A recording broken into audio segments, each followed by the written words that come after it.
salamat at nakadalo po yung aking kumari, aking mga hipag, kapitbahay ko si Ate Cora. Maraming salamat sa mga kasamahan ko sa simbahan na nandito po, lalo-lalo na po sa aming coordinator na si Mamilina Samonte. Ako po, marami na rin biyaya na binigay sa akin si Lord, kaya nagpapasalamat po ako kay Santa Marta, kay Santo Niño, kay Mama Mary, kasi yun ang lagi kong tinatawagan pag may mga problema ako sa buhay. Kaya awa naman ng Diyos, nandito, kahit maraming pagsubok na dumarating, binibigyan ako ng kalakasan. Basta patuloy lang tayo na maglingkod sa Kanya at humiling kung ano yung gusto natin kasi ibibigay naman po niya sa tamang panahon. Ako may isi-share po ako, may kukwento ako sa inyo. Kasi yung Panginoon natin, gumagamit yan ng mga instrumento. Kahit putik, di ba sa Biblia, kumuha siya ng putik, ipinahid sa bulag. Sa pananalig at pananampalataya ng bulag, nakakita po siya, di ba? Sa mga lumpo, nakakalaka dahil sa pananalig at pananampalataya nila sa Diyos. At saka sumunod naman talaga sila sa Diyos. Kung saan yung Diyos, nandun sila. Diba?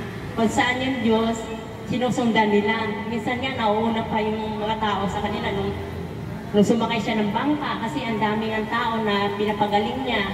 Gusto rin niya na magpahinga kasi siyempre, napapagod din siya. Kaya lang yung mga tao, talagang hinahanap talaga siya, sinusundan. Kasi nandoon yung kagalingan nila, nandoon yung kalakasan na ibinibigay ng Diyos sa kanila. Kaya sumakay yung ating Panginoon ng bangka. Pagdaong niya sa gilid ng ng dalampasigan, nauna pa sa kanya yung mga tao. Kaya nagulat siya. Nagulat yung ating Panginoon. Pero nandoon pa rin na in-entertain pa din sila ng ating Panginoon. Ako may kukwento ko sa inyo kasi kahit pare din na yung parang natatalo rin ng parang nawawala yung pananalig nila sa di ba? Natutokso at natatalo rin sila pag dumarating yung mga pagsubok sa kanilang buhay. May kukwento ako sa inyo na pare, devoted din siya ng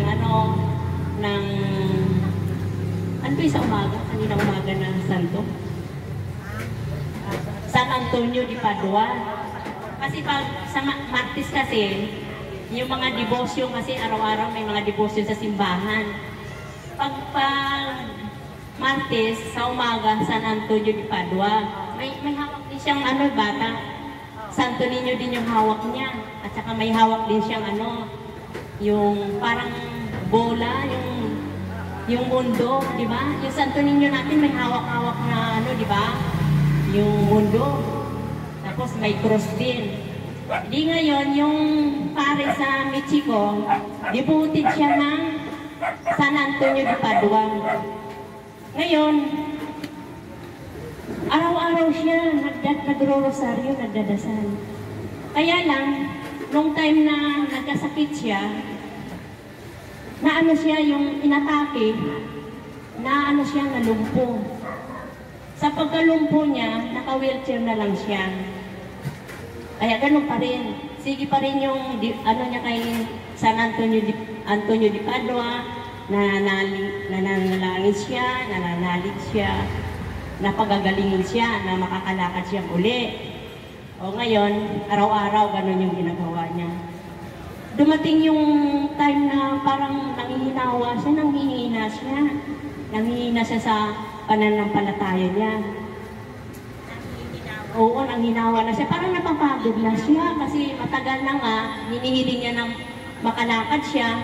Hindi pa tinutugon, hindi pa sinasagot ni San Antonio de Padua. Kasi yung mga santo, daluyan din yan ng pagalingan ng Panginoon. Sila ang humihiling dun sa Diyos na pagagalingin. Kaya may mga santo na isinasama natin sa dasal, di ba? Sa pamamagitan ni Inang Birhen Maria, sa pamamagitan ni Santa Marta, panalangin niyo kami. O ganun yung ginagawa ng pare. Ngayon parang hinang-hinawa siya, yung parang napagod na siya. Oo, napagod na siya kasi matagal na hindi hinihiling yung ano niya, yung kagalingan niya na makalakad siya. Ngayon isang araw, parang nagalit siya. Parang hindi na siya naniniwala. Ngayon, kumuha siya ng bato. Kumuha siya ng bato. Lumapit kay San Antonio de Padua. Sabi niya, hindi naman pala totoo. Hindi naman pala hindi mo naman ako tinutulungan. Hindi nagalit siya. Nagalit. Siguro sa niya, yung parang yung mata, yung niya isip, parang nandilim na. Pag niyang batuhin si San Antonio de Padua, sa tingin niya parang gumanon. Umilag. Umilag. Sabi niya, hala, gumagalaw si San Antonio de Padua. Tapos, naano siya, yung natakot. Nabigla siya. Kasi parang sa isip niya gumalaw. Ngayon ang ginawa niya, tumakbo siya. Ay, tumakbo palabas. Tumakbo palabas. Hindi niya alam. Naiwan yung wheelchair. Nakalakad siya. Sa takot niya, tumakbo siya. Bilisan mo kayo. Tumakbo. Pagdating ng labas ng simbahan, nagulat siya. Sabi, hala, nasaan yung wheelchair ko? Nasaan yung wheelchair ko? Hala, sabi niya, nakakalakad na ako. Naku, Diyos ko po. Sabi niya, salamat po, Diyos ko po, pinagaling mo po ako. Yung pala, akala niya, babatuin siya ni San Antonio de Padua kasi may hawak din siya San Antonio de Padua, di ba? May hawak na bola. Siguro sa galit niya, akala niya babatuhin din siya. Kaya yung pananalig natin tsaka pananampalataya, kailangan tuloy-tuloy lang. Kahit marami tayong pagsubok na dumarating sa ating buhay, tuloy-tuloy lang tayo na mananalangin at paglilingkod sa Diyos. Kasi yun ang basihan para, siyempre gusto rin natin makarating pagdating ng panahon, maiksi lang po yung buhay. Gusto rin natin makarating sa kanyang kalwalhatian. Kaya, tiyaga lang po at saka pananalig at pananampalataya sa ating Panginoon na tutubuhin din po niya yung mga kahilingan natin in His time. Yun po, maraming salamat.